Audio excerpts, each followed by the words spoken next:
हरे कृष्ण। हम लोग जप यज्ञ भगवान की महिमा का विस्तृत वर्णन नामक पुस्तक से चर्चा कर रहे हैं। हम इसके दूसरे भाग नाम तत्व का रहस्य के 15वें अध्याय से चर्चा कर रहे हैं, जिसका शीर्षक है शुद्ध नाम। कल तक हमने जो चर्चा की है उससे आगे की चर्चा इस प्रकार से है। जब व्यक्ति अनर्थों एवं अपराधों से मुक्त हो जाता है, तब शुद्ध नाम जो स्वयं श्री कृष्ण है,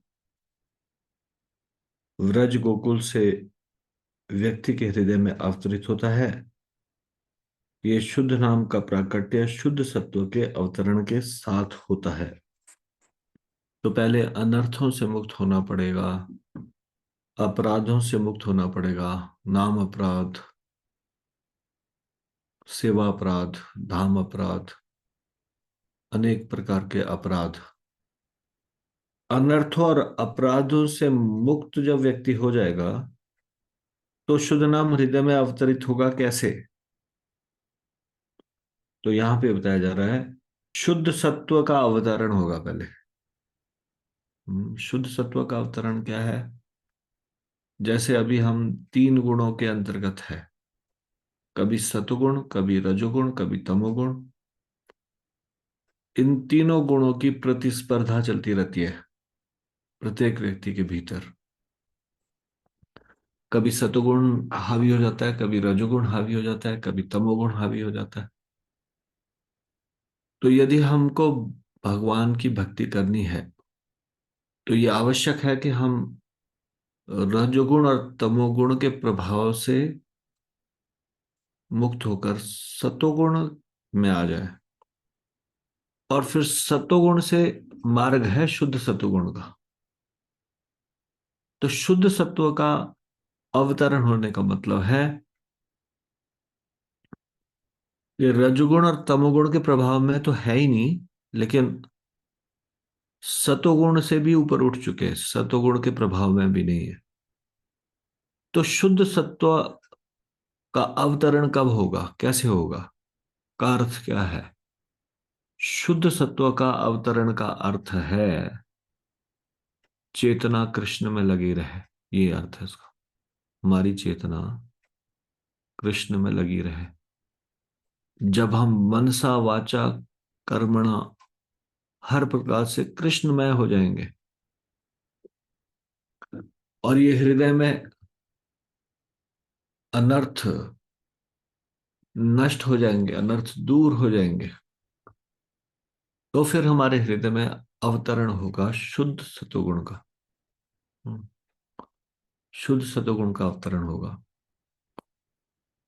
और शुद्ध सतोगुण के अवतरण के साथ ही शुद्ध नाम का अवतरण होगा।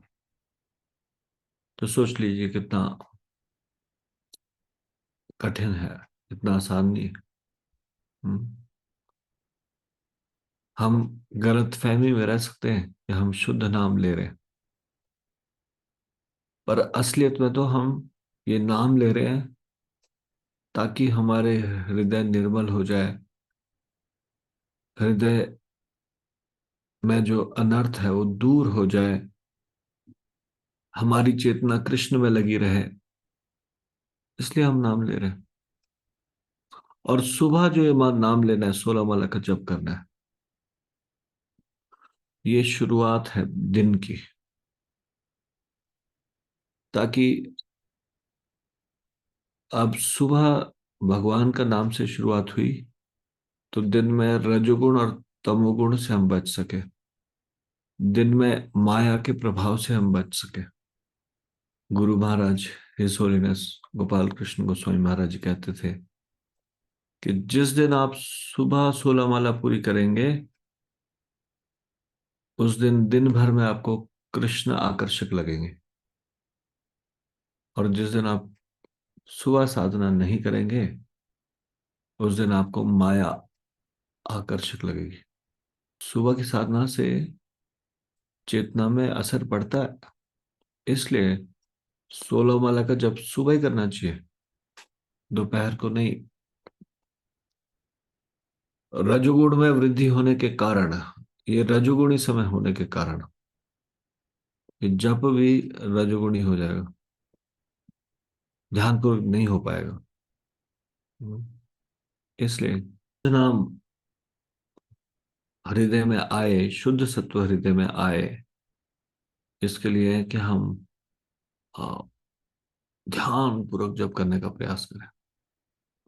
हम कर सकते हैं ऐसे जप जिसमें मुंह से भगवान का नाम ले रहे हैं और मन को इधर उधर विचरण करने दे रहे हैं, मन को रोक नहीं रहे। लेकिन इससे बहुत ज्यादा लाभ नहीं होगा, इससे बहुत समय लग जाएगा हृदय की अशुद्धियां दूर होने में। और बल्कि इसके अलावा हरिनाम का जप करते समय आप जो कार्यों को, कुछ संसार को भोगने के बारे में सोचेंगे तो भगवान उसमें मदद करना शुरू कर देंगे। मन को एकाग्र करने की सोचेंगे तो भगवान उसमें मदद करना शुरू कर देंगे। आप जैसा अभ्यास करेंगे उसमें कुछ दिनों में एक्सपर्ट हो जाएंगे। आप अभ्यास करेंगे नाम जप के समय में ध्यान केंद्रित करना और अन्य कार्य नहीं करना, तो उसमें एक्सपर्ट हो जाएंगे कुछ समय में। और यदि आप ऐसा प्रयास अभ्यास करेंगे कि नाम भी होता रहे, नाम जब चलता रहे, साथ में कुछ और काम भी होता रहे, तो उसमें सिद्धि मिल जाएगी। फिर उसके बाद क्या होगा, देखने में ऐसा लगेगा बड़ा ध्यान पूर्वक जब कर रहे हैं आप। ऐसे भी हो सकता है कि बाहर से देख के कोई भी आपको देखे कि एकदम कितना अच्छा जब कर रहे हैं, आंखें बंद करके एकदम सिर को हिला, एकदम अटेंटिव एकाग्र कर रहे हैं जब करके, हरे कृष्ण कृष्ण कृष्ण हरे हरे ऐसा बोल रहे हैं, लेकिन मन ही मन में कुछ प्लान बना रहे। nobody knows what's going on in your mind. This can be learned. ये ऐसी ऐसा अभिनय सीखा जा सकता है। बाकी भक्तों को देख के कि हाँ वो बहुत आंखें बंद करके जप करते हैं, हम भी आंखें बंद करके जप करना शुरू कर। लेकिन जब तक वर्क नहीं करेंगे, उसके ऊपर कार्य नहीं करेंगे, जब तक बार बार अपने मन को देखेंगे नहीं, उसको रोकेंगे नहीं, उसको वापस भगवान का नाम जप करने में नहीं लगाएंगे, ना तो इसमें सफलता मिल पाएगी। और फिर शुद्ध नाम तो भूल ही जाओ, शुद्ध नाम तो भूल ही जाओ। अपराध युक्त जब होगा, नामाभास कभी कभी होगा, भोग की इच्छा और मोक्ष की इच्छा, अब भोगों की इच्छा लेके फिर जब करते रहेंगे तो ये जप जो है वो भोगों की इच्छाओं को लेके किया गया जप भोगों की पूर्ति का साधन बनेगा ये। वो इस जप का लाभ क्या हुआ, जो हम संसार को भोगना चाहते थे वो भोग पाए, बस ये लाभ हुआ।